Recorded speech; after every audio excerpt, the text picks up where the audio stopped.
Well, welcome back to another Premier League predictions. Now, this one may be a little late, and I do apologise for that, but these midweek games, they came thick and thin, and so a couple of things I'd like to apologise for. Before we get into this video, you may be able to tell that my voice might sound a little different, and I'm currently going through a cold right now, so I do apologise. It's really not fun out here, and also I'm trying something a little different. I'm not going to recap my previous predictions as I have in previous videos.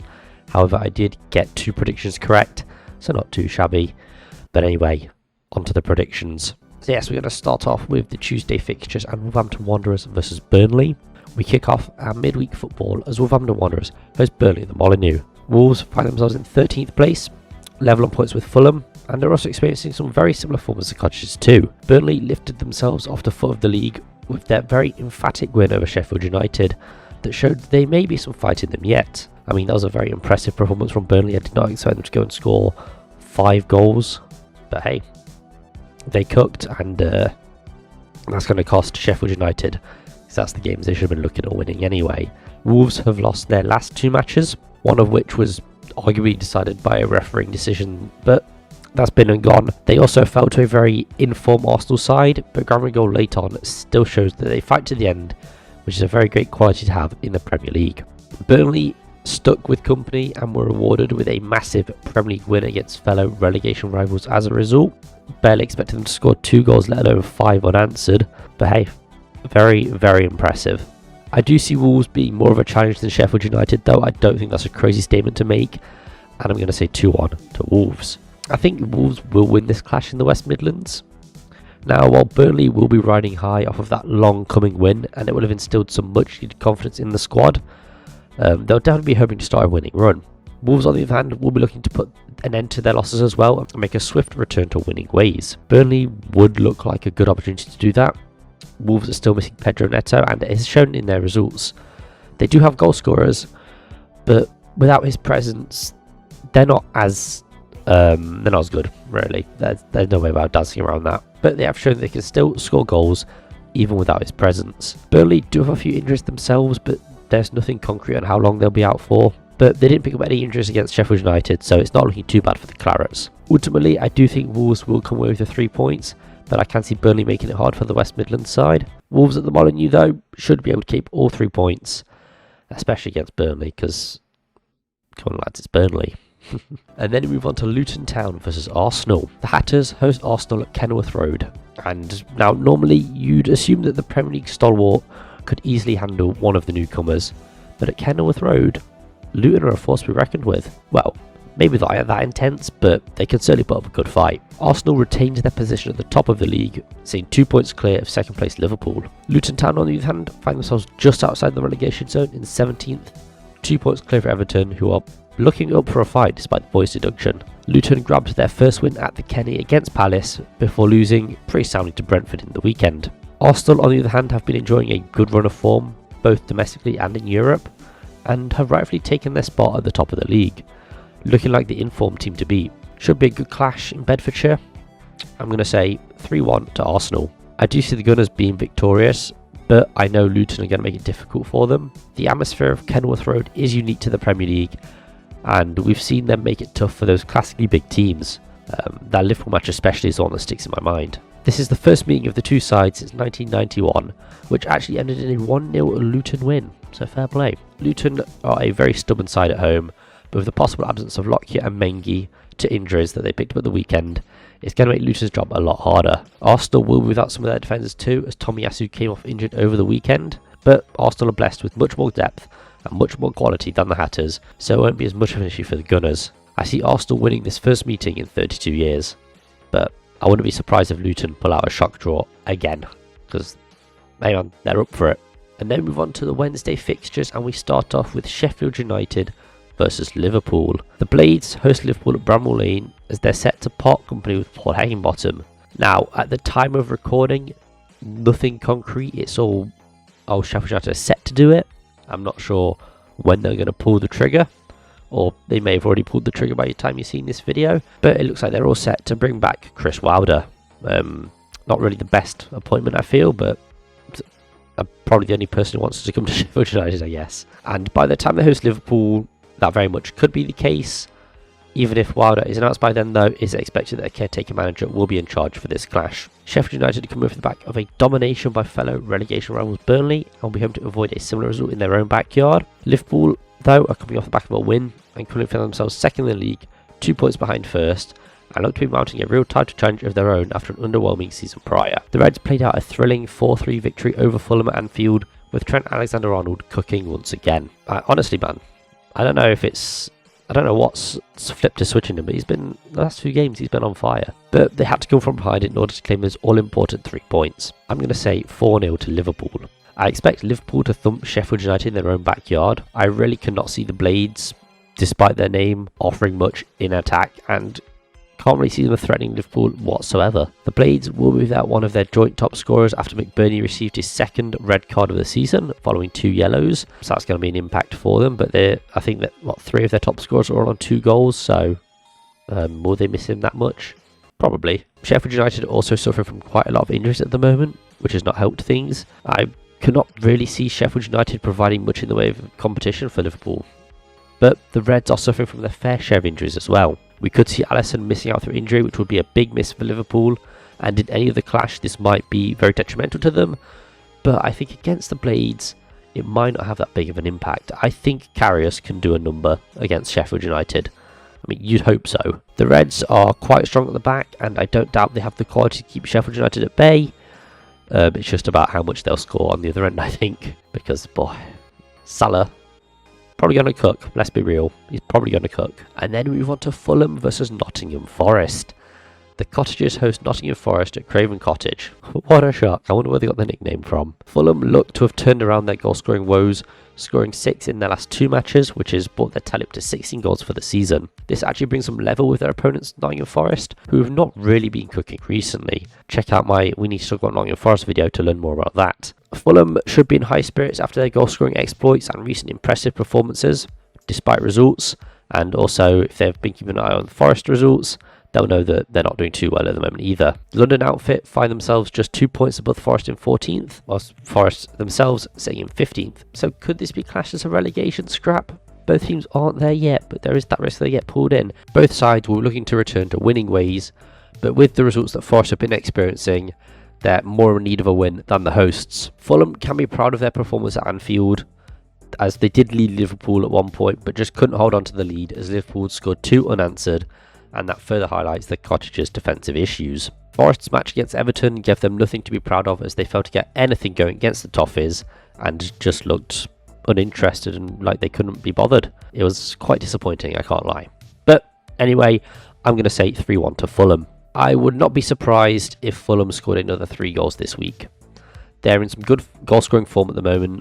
However, their recent defensive record is a lot less exciting. They've now shipped 9 goals in their past 3 matches alone, and have failed to keep a clean sheet in their last 8. So, if anyone can grab a goal here, it's Forest, because that's a leaky defence. Forest's defensive record isn't much better though, as the Reds have failed to win in their last 3 Premier League matches, and could also be missing some of their more important players. Murillo has undoubtedly been Forest's best player in recent times, but appeared to be suffering from an injury after the Everton game, and if he's out, that's going to be a huge miss for Forest. Forest are also without their top scorer Awoniyi, and the other attacking players just haven't been as effective as the Nigerian. I do see Forest grabbing a goal against the Cottagers, especially with that leaky defence, but Fulham's goal-scoring prowess recently will cause a lot of issues for Forest, and I imagine that will see them claim all 3 points. I'm not expecting us to get anything against Fulham. They're doing well at the moment, and we're just facing them at the wrong time. But hey, if we get a result like we did back in the Championship, I'll be more than happy. And then we move on to Crystal Palace versus Bournemouth. The Eagles will host Bournemouth at Selhurst Park, and it's looking like a fairly decent clash. Crystal Palace currently found themselves in 12th place after they grabbed a draw in the London Stadium against West Ham. Bournemouth also held Villa to a draw at the Vitality, which is a huge result for the coastal outfit, very impressive. That commendable draw just adds to the improvement that we've seen from Bournemouth over these past few weeks. They've extended their run to 3 wins and 1 draw from their last 5, which is also quite impressive. Palace haven't been enjoying as good of a run of form though, only winning 1 and drawing 1 of their last 5. What's going on, Palace? Bournemouth do find themselves in 16th, but do have a 6-point cushion over 18th place Everton, so look fairly safe from the relegation scrap at the moment. Neither team are really prolific in front of net, with Palace scoring 14 and Bournemouth just edging them in 16 goals scored. Palace are far more defensively sound though, only conceding 19 goals, compared to Bournemouth's 30. Yeah, that's some very good going from the London outfit. Actually, on the topic of conceding, Palace haven't conceded against Bournemouth in the past 5 meetings. In fact, the last time Palace did concede to Bournemouth was in a 5-3 thriller back in 2019. So, what was that, 4 years? Crazy. Unfortunately though, I don't think we'll see such an entertaining game this time around. I'm going to say 2-1 to Palace. I think that whilst Bournemouth have been performing well recently, I can see Palace coming out on top in South London. Palace will desperately looking to return to winning ways and stave off any risk of slipping into the relegation zone. Bournemouth aren't going to make this an easy clash though. Their recent form indicates that they're on the up, with Iraola finally getting a tune out of his players. Solanke especially has been in some good form this season, currently leading the Cherries goal scoring charts with 7 goals, and will probably add to his tally in London as well. While I can't see Palace keeping a clean sheet, their vastly lower goals against records leads me to believe that they'll be able to keep out the Cherries for the most part. There's also a possibility that Eze may be back for this clash, which would be a huge boon for the Eagles, but even so, I can see Palace overcoming their opponents to keep the 3 points in London. And then we move on to Brighton and Hove Albion versus Brentford. It's the owners' derby as Brighton host Brentford at the Amex, and I'm looking forward to it. While this is not an official rivalry, this more stems from the feud between their respective owners of Bloom and Benham. Brighton are currently finding themselves in 8th place, 3 points above their opponents with only 1 win and 3 draws to their name in the past 5. Brentford have been enjoying some better form though, grabbing 3 wins from their last 5, despite sitting in 11th place. And they're looking much better than the Seagulls, I must say. Both sides are going through somewhat of an injury crisis at the moment, with each also having 2 players suspended as well. Brighton are still without a lot of their more important players as the injuries are piling up for De Zerbi, and I'm sure the European football is not helping things. Brentford don't have European football to contend with, but are suffering from their own fair share of injuries, so it looks like neither side will be able to field their strongest 11s. Both do still have a lot of talent at their disposal, and I'm sure this will make for an entertaining match, especially with the so-called Cold War between the owners rumbling on in the background. I'm looking forward to it, and I'm going to say a 2-2 draw. I think we'll see a draw between these two Moneyball outfits. Both teams are very similar in a lot of ways, and I think that will lead them to cancelling out one another. As I mentioned, they are both missing out a lot of first-team regulars. Now, whether that's through injury or suspension, it doesn't matter, but the quality both sides boast, I can't really see that being too much of an issue. The Seagulls have now scored in each of their last 30 top-flight matches, which is just a crazy record to hold, and I do see that continuing here. But I also see their less envious record of conceding in 18 straight league matches also continuing. Matches between these two are normally quite eventful, so I'm looking forward to see how this plays out, even from a completely neutral standpoint. I just love I love a rivalry, I can't get enough of it. Give me the storylines. And then we move on to Manchester United versus Chelsea. The Red Devils host Chelsea at Old Trafford. And now, while this is not exactly a derby, there is a lovely rivalry that bubbles between these two stalwarts of the Premier League. Manchester United looked shambolic in their loss to Newcastle during the weekend, and that's a result that sees them sat in 7th place. So not too shabby, but they could have moved up the table if they got their shit together. Chelsea on the other hand sitting in 10th after holding off Brighton at Stamford Bridge. Chelsea have begun to show signs of life under Mauricio Pochettino. Meanwhile, United may well be coming to the end of another cycle with Erik ten Hag at the helm, despite a recent run of form prior to that defeat to Newcastle, because there's a little information bubbling up that at least half the dressing room were not happy with ten Hag, and yeah, his days may be numbered. Manchester United are awash with injuries, with no players likely to make a return from injury in time for this clash. Mount will not be there to face his former club, and that's probably for the best, because if he doesn't have a good game, then the Chelsea fans are going to be ripping him, so it's probably good that he misses out. It's a revolving door of red cards at Chelsea, as Conor Gallagher saw red against Brighton, but that also seems Reece James able to return to the 11 after serving his suspension, which I imagine he will. Chelsea have also had some good news on the injury front, with Lavia and Nkunku both close to making a return for Chelsea, but I imagine this game might come a bit too soon for both of them, though we could see one of them on the bench. I'm going to say 2-1 to Chelsea. I can see Chelsea grabbing a massive win over Manchester United, I can't lie. United have not looked convincing under Ten Hag this season, losing many matches that they realistically should have won, both domestically and in Europe. Ten Hag will be desperate to elicit a response from his side, but if reports are to be believed, he has lost up to half of the dressing room already. And I can see Chelsea causing United very, very similar problems to the ones they faced at Newcastle. And while the Blues aren't as lethal as the Geordies, they will still cause them some issues. Both teams have their frailties, so it should make for an interesting clash, but I do see Chelsea grabbing a shock win and taking their 3 points back to London. And the Twitter meltdown, I will be there.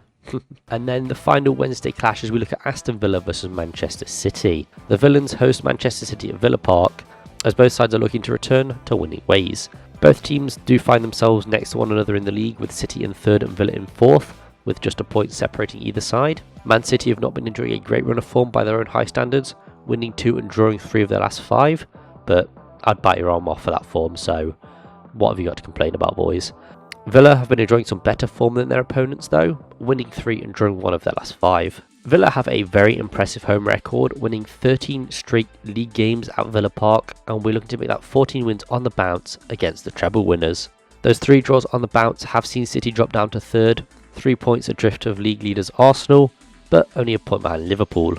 Villa have been a very exciting side to watch under Emery this season, and if any side can give City problems, I imagine Villa would be one of them. I'm going to say a 1-1 draw. City were dealt a very unfair loss against Spurs after an absolute howler from the referee, so we're looking to make a return to winning ways, but with how recent results have been for them, a draw against Villa would probably be huge, especially with their brilliant home form backing them. Like, yes, they probably should have won against Spurs and were pretty much denied that win by the referee, but with this Villa side at Villa Park, in the form they're in, it's going to be very tough. Man City will be without Rodri and Grealish through suspension, with the Spaniard being the bigger of the 2 absentees, alongside the injured De Bruyne and Nunez, who just aren't close to making a return, really.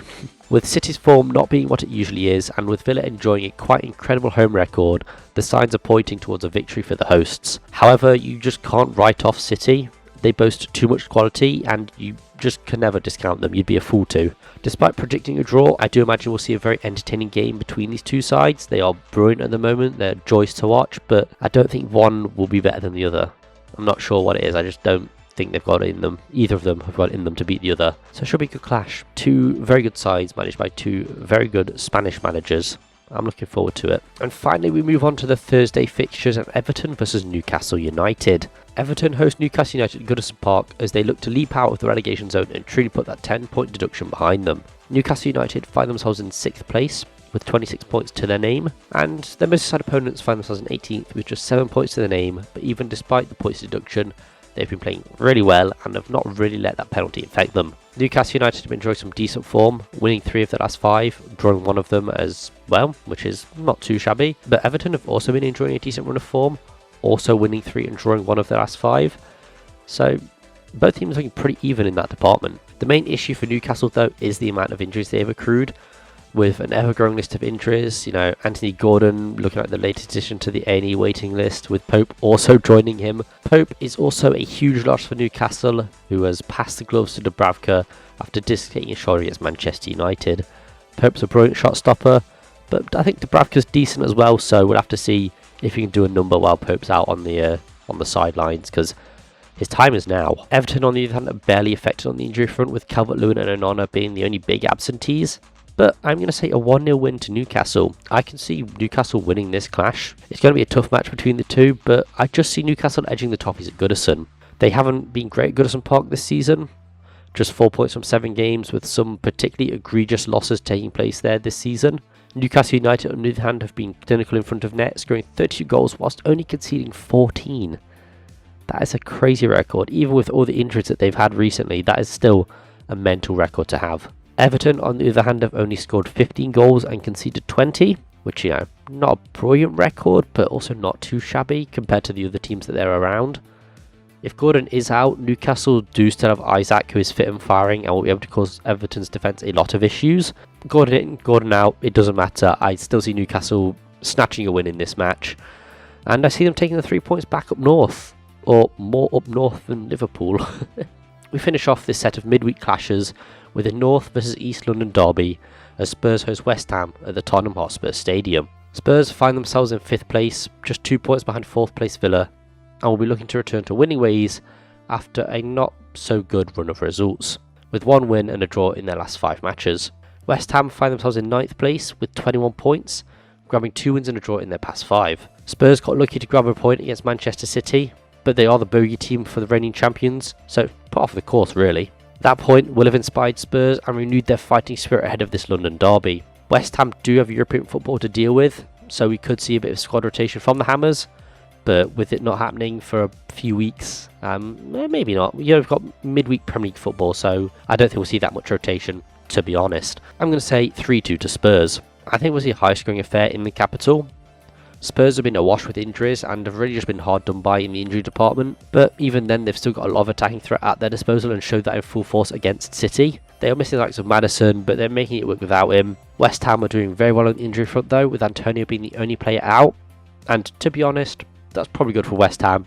He's not really cooked at all this season, has he? Both teams have proven goal scorers, but after their impressive result at the weekend, I think Spurs just about clinch it in North London. But either way, I'm expecting an entertaining clash, and I don't think either side will disappoint. I think Tottenham have got this one in the bag, just about. So yes, those have been my Game Week 15 Premier League predictions. If you do have any of your own, please leave them down in the comments. I do enjoy seeing what everyone else is cooking up. So yeah, I hope you have enjoyed this video. I've been O2GT. Sorry if it is out a bit later than expected. A game may or may not have already been played by the time this goes out. But yeah, have a great day.